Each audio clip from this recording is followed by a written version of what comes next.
right. Hey, Chef Shawn, how are you? Good, how are you? Good, thank you. This is kind of cool to be able to be doing or having a great conversation with another chef outside of Chef to Chef or outside of Platecraft. So I'm really excited to be doing this. I feel like I'm always filled with questions. I'm always looking for different input. What are other chefs doing? And so I have a couple questions that I'd like to ask you.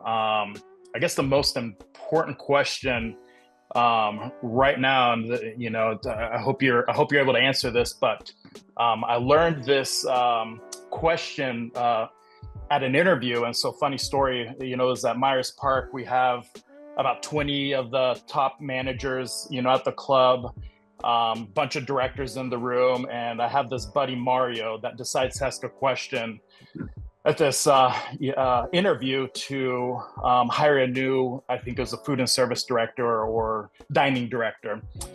And the question goes like this: if you could choose to be a superhero or have a superpower, what would it be? This may not be the popular opinion. I do love the question though. I think I'd be Black Adam. Black Adam, okay. Something about his anti-hero nature. Uh-huh. Kind of good-hearted, but not afraid to get things done. As we were told to keep this PG. His ability to get things done but still be a good person has always really stuck with me. I have a 5-year-old son who I'm actually surrounded by Legos here on the table, if you could see. Yeah. Of all of them, I think that would be it for me. Black Adam, awesome. And so if you had to choose a superpower, what would it be? Ooh, I think I'd like to fly. Fly.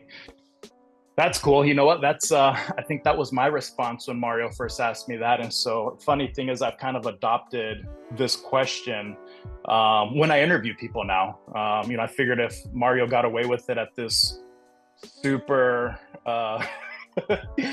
big interview, probably one of the most inappropriate questions I've ever heard in my life. Mario, if you're watching this, thank you for the help.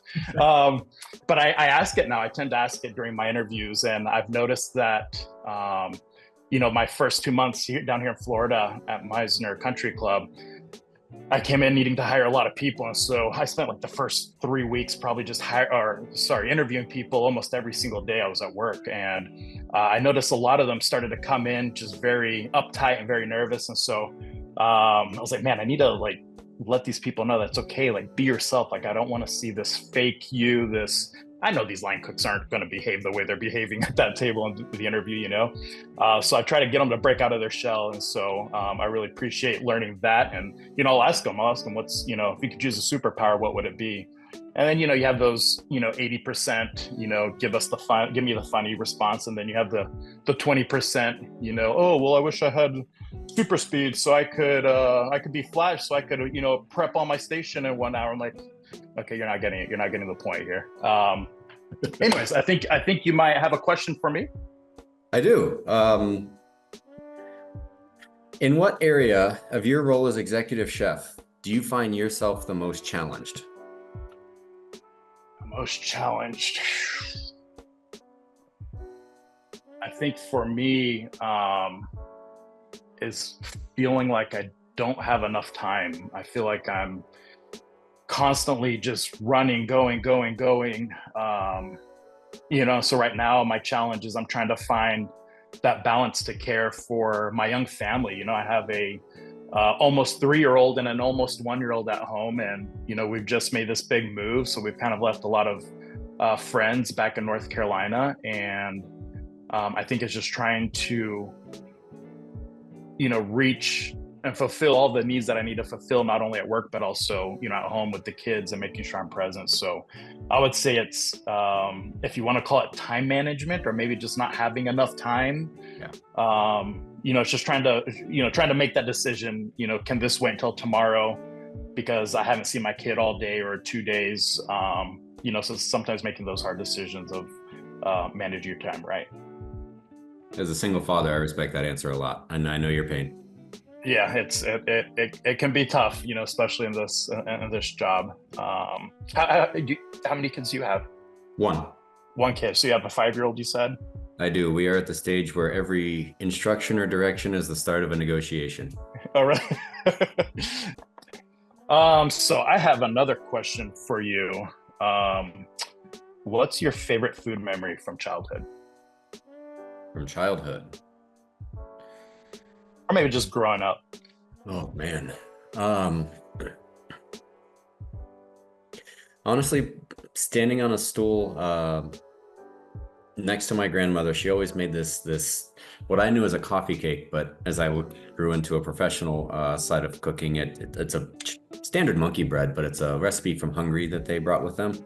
And I was just barely able to reach the countertop with the stool, and I was responsible for rolling the dough balls and sticking them in the butter and the cinnamon and pecan mixture that she'd put in it, and then I'd always get in trouble for like licking my fingers because I like the butter and the sugar and the pecans. I don't know, I was probably 3 or 4 myself, but that's probably one that really sticks with me the most. Professionally, I remember my first day in a professional kitchen. I actually started as a front of the house bus person, and they told me we got an employee meal of the jobs I had worked, being able to walk up and open a cooler and pick my own fruit cup. I thought it was most amazing thing, huh? I thought I became a member. Yeah, this is it. Yeah, somebody was feeding me and making me a sandwich if I asked. Yeah, that's a good question. Okay. In your kitchen, and I know you're in a new spot, and this can apply to current or previous. What is something that you currently purchased that you wish you could produce in-house? Man, there's so many things right now. What's the one that you would just say your operation would go from here to here if you could do that thing or that concept? Man, so I've been at places where, man, that is a good question because I'm trying to decide which one. So one of my favorite, I guess, and I've been, both places, but you get the stuffed bacon wrapped jalapenos and bacon wrapped pimento cheese stuffed jalapenos.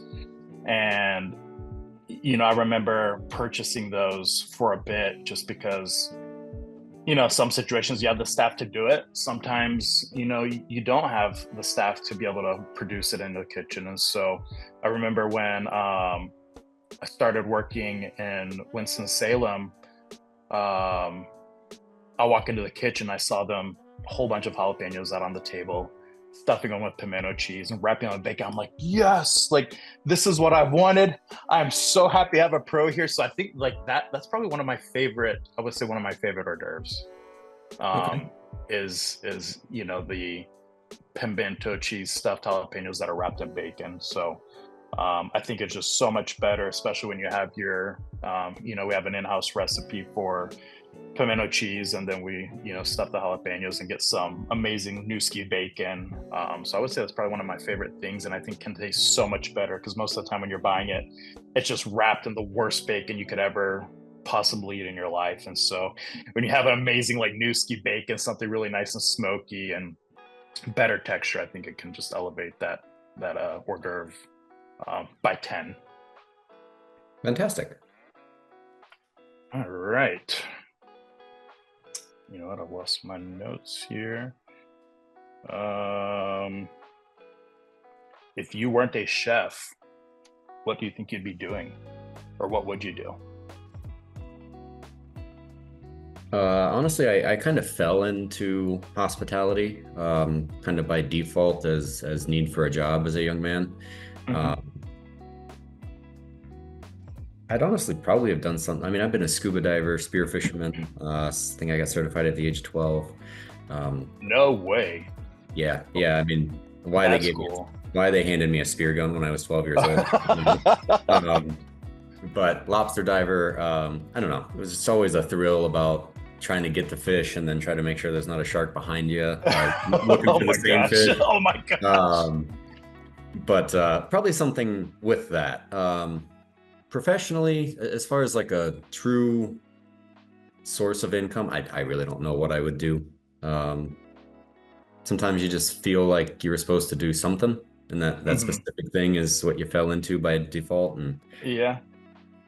You know, it's funny because I was just having a conversation at work yesterday with one of our maintenance guys, and he was talking about his son and how he's in culinary. I said, "Oh, is that the career he's choosing?" He's like, "Nope." He says does not want to do it, but I told him he needs to have a plan B, and I was like, "Man, I don't have a plan B. I don't know what I would do if I didn't cook in a kitchen. If I didn't work in a kitchen." So yeah, if I didn't cook anymore, I don't know exactly what I would be doing. So I have a quick question about your diving. Where do you still dive? Do you dive frequently? Where do you dive if you do?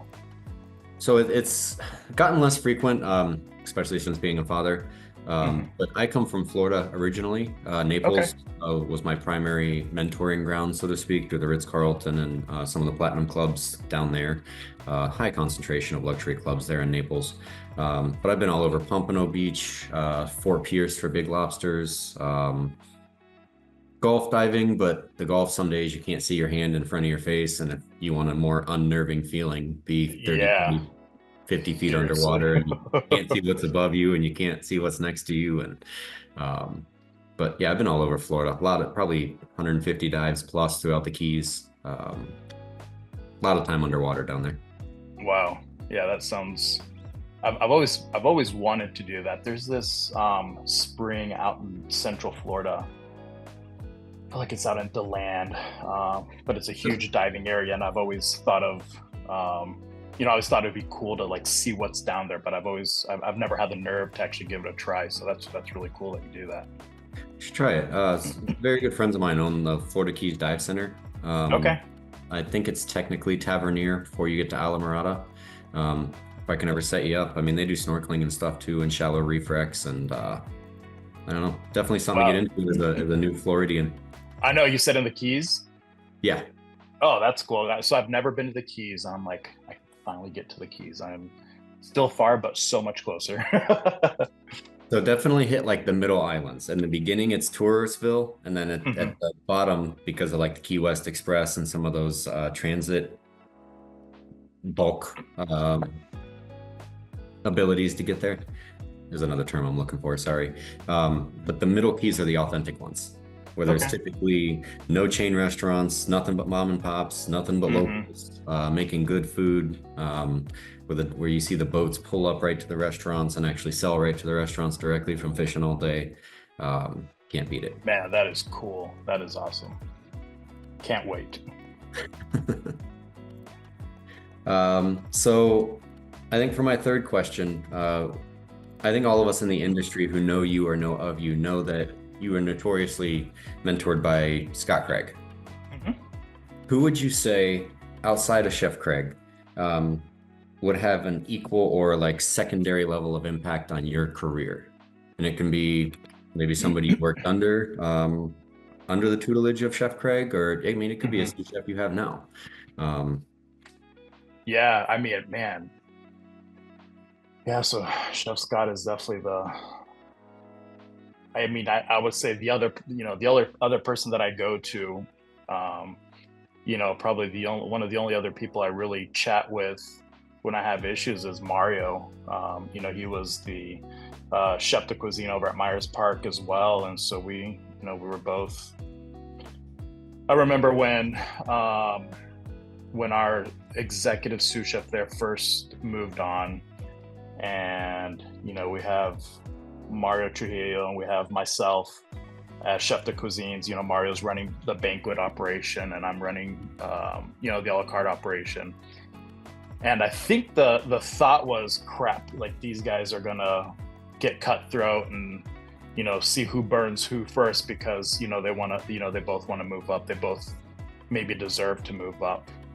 And I think my favorite thing about that was we're such good friends, and we care about each other so deeply. Like that thought, I don't think ever even went through our minds. And so I've had a really great relationship with him, and he's been such an awesome teacher. He's taught me a ton. The guy's a master of his craft, and just he's such a great person. I would say a lot of the personality stuff from him really rubbed off on me, and has helped me become the chef that I am today. So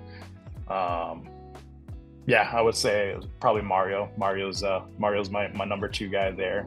I don't know, they're both right beside each other, Chef Scott and Mario. Like, those are some of the 2 main guys that if I have an issue, I'm talking to one of them about it. Awesome. Is Mario still with Chef Craig? Yep. So he's they're both at Coolest Asia. My next door neighbor. Yeah. He's right down the road. So if you ever run down there and check him out. Have you met Mario? Do you know Mario? I don't think I've met Mario personally yet. I mean, we all do get the phone calls, hey, can so-and-so borrow this or that kind of thing. Yeah. Usually comes from somebody in the kitchen. But I think we're supposed to be going over there for lunch soon, my general manager and I. So cool. hopefully I'll get to meet him in person. So this is how you're going to know it's Mario, okay? Putting out this in public, Mario. He's the ugly one. I'm the handsome one. We both been told we look very similar, which we don't at all, but that's always been the joke. No, you'll see him. And I remember the first time I met him is when I met him, I closed my eyes while he was talking, and I hope this doesn't offend Mario, but I was like, man, this guy sounds like Steve-O for some reason. So yeah, I don't know. He's probably gonna hate me for saying that.